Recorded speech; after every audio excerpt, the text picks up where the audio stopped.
Hi everyone, welcome to this lesson. In this lesson, I will give you a brief introduction to the scientific concepts which I use in the experiment 4, including the mole, the molar mass, and hydrates. You can also learn how to do the conversions between mass and the number of moles. In the previous lessons, you have learned the SI-based units, which are the standard units of measurement defined by the International System of Units. There are 7 SI-based units. For example, the second is the SI unit for the time. The meter is the SI unit for the length. Besides, there are a lot of units which are derived from the SI-based units, like the unit for the volume, the unit for the density. You might be familiar with these units, but the mole, it is usually used in chemistry, which we are going to talk in this lesson. The mole is the unit for the amount of the substance. In chemistry, we always focus on very small scale of substance. The single atom, molecule, they are even smaller than the nanoscale. But when weighting the smallest quantities of the substance, even though the analytical balance is accurate enough, there are still numerous atoms or molecules present in the sample, because these particles are extremely small. So, if we would like to relate the mass to the quantities of the substance, the mole is introduced.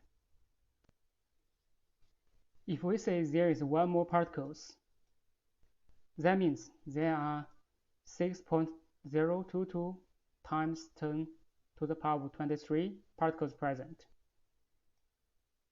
This number is called Avogadro's number. Here is the example. If we say 1 more hydrogen atom, that means there are this number hydrogen atoms present. If we say there is 1 more oxygen molecules, that means there are this number oxygen molecules present. How can we relate the number moles of the substance to the mass of the substance? It seems that we will need a new parameter to complete the conversion, which is called molar mass. As I said, if we know the number moles of the substance, first we should figure out the molar mass of the substance to calculate the mass. The molar mass is the mass of 1 mole of the substance in grams. As we can see, the unit for the molar mass is grams per mole. For atom, the molar mass is equal to the average atomic mass. The Dalton is the atomic mass unit. The average atomic mass can be found in the periodic table. You just need to find the element, and the atomic mass is just below the chemical symbol. For the atom, it's very easy to find out the molar mass. For example, the mass of 1 mole carbon atom is equal to 12 grams, and for 1 mole nitrogen atom, its mass is 14 grams. But usually we need to calculate the molar mass for the compound. I will give you some examples. For the molar mass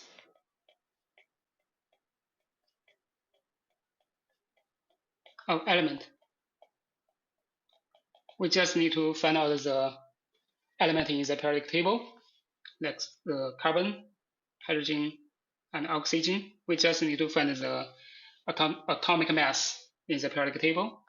For example, the carbon is 12.011, or the hydrogen is 1.008, and oxygen is 15.999. The units is grams per mole. So for the molar mass of compounds,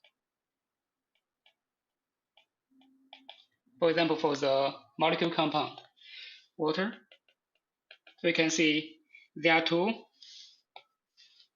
hydrogen and 1 oxygen for the water. So we just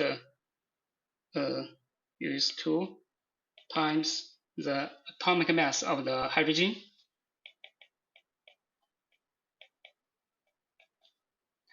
plus we have only one oxygen in the formula, so we just use 1 times the atomic mass of the oxygen is. Then we add these numbers together.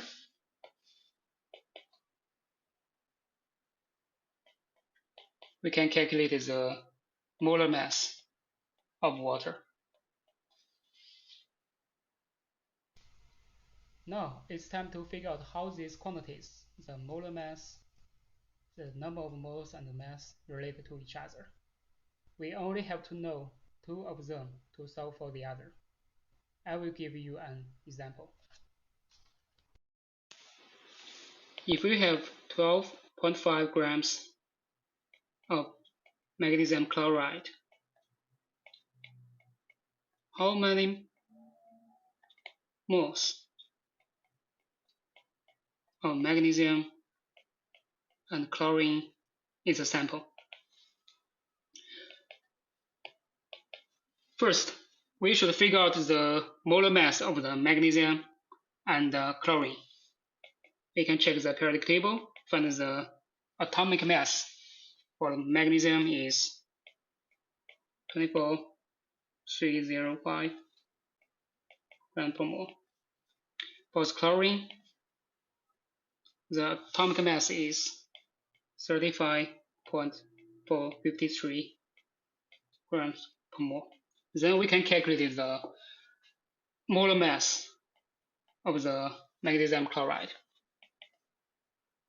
We can see there are 1 magnesium and 2 chlorine is the formula, so we just use 1 times 24 and then plus 2 times 35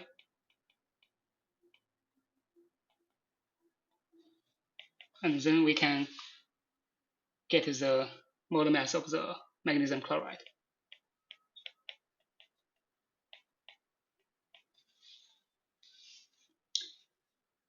For the second step, so we know that 1 mole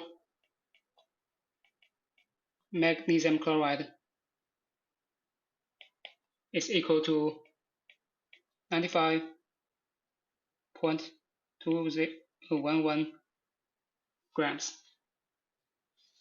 So we just do the conversion. We have 12.5 grams magnesium chloride. Do the conversion.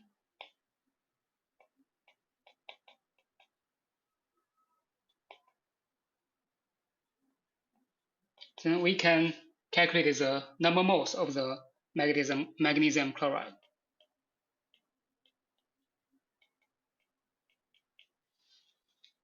The third step, we have already obtained the number of moles of the magnesium chloride.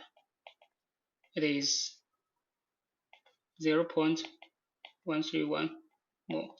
So how can we get the number of moles of the magnesium and chlorine? For the magnesium, we just do the conversion because we know that 1 mole magnesium chloride have 1 mole magnesium. So we just do the conversion and then we can get the number of moles of the magnesium.